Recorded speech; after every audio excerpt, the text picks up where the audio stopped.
Mengapa nilai tukar rupiah bisa menguat atau melemah terhadap mata uang negara lain? Nilai tukar sebuah mata uang pada dasarnya mencerminkan harga dari mata uang tersebut.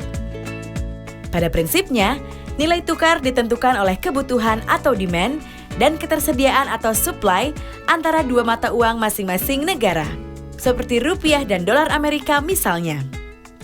Perbandingan dua mata uang ini biasanya dihitung dalam jumlah satuan atau kurs. Contohnya, 1 dolar Amerika setara dengan 13.000 rupiah. Nilai tukar yang ditentukan oleh pasar akan berubah-ubah nilainya, tergantung pada kebutuhan dan ketersediaan mata uang tersebut. Bila kebutuhan terhadap mata uang asing seperti dolar meningkat, atau yang membeli dolar lebih banyak, maka nilainya akan lebih mahal atau menguat terhadap mata uang rupiah.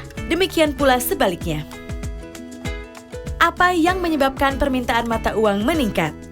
Ada banyak sebab. Yang mendasar adalah permintaan mata uang untuk transaksi pembelian barang atau jasa dari luar negeri atau impor dan pembayaran utang luar negeri.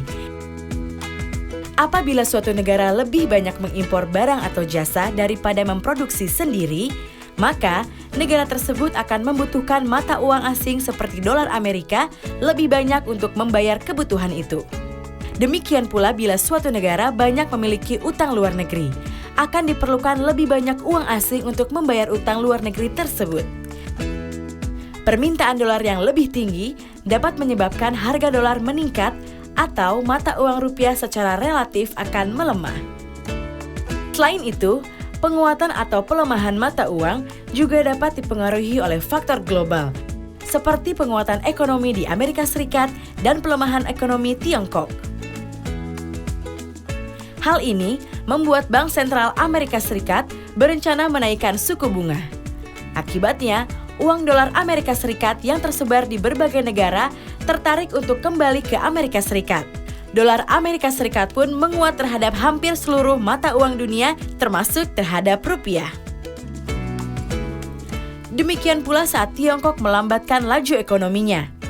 Akibatnya, permintaan Tiongkok akan produk-produk negara berkembang menurun, sehingga ekspor atau pasukan valuta asing bagi negara berkembang, termasuk Indonesia, berkurang.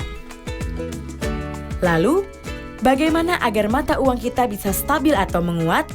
Tentunya, dengan menyeimbangkan permintaan dan ketersediaan falas di dalam negeri. Untuk itulah, kita harus lebih banyak melakukan ekspor, baik barang maupun jasa, serta mengelola permintaan falas. Untuk itu, kita harus meningkatkan daya saing ekonomi, industri nasional, dan kemampuan produksi dalam negeri kita. Tugas siapakah itu? Tugas kita semua. Pemerintah melalui kebijakan di sektor real menambah pasokan falas melalui peningkatan ekspor, daya saing industri nasional, penguatan pendapatan pariwisata, pengiriman tenaga kerja Indonesia yang berkualitas, membangun infrastruktur, dan menghilangkan hambatan yang mengganggu iklim investasi agar sektor usaha semakin produktif.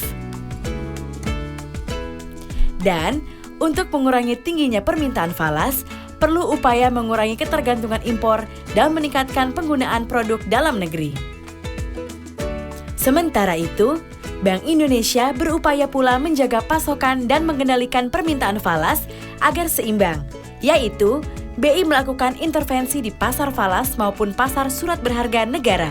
Namun, itu harus dilakukan secara bijaksana. BI juga mengatur permintaan falas di masyarakat. Misalnya, penduduk yang ingin membeli dolar dalam jumlah tertentu harus menunjukkan tujuan pembelian. Di sisi lain, dunia usaha dituntut untuk semakin kreatif meningkatkan daya saing, mencari pengganti bahan baku impor yang bisa diproduksi di dalam negeri, serta berhati-hati bila melakukan pinjaman luar negeri. Hal ini akan mengurangi permintaan falas di dalam negeri.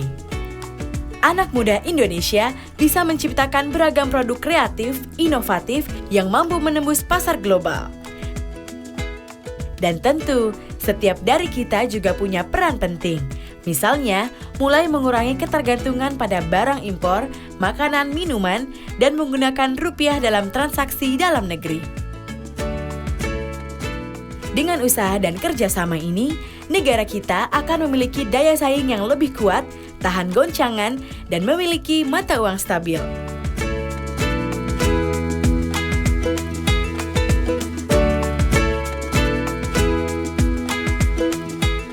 Pesan ini disampaikan oleh Bank Indonesia.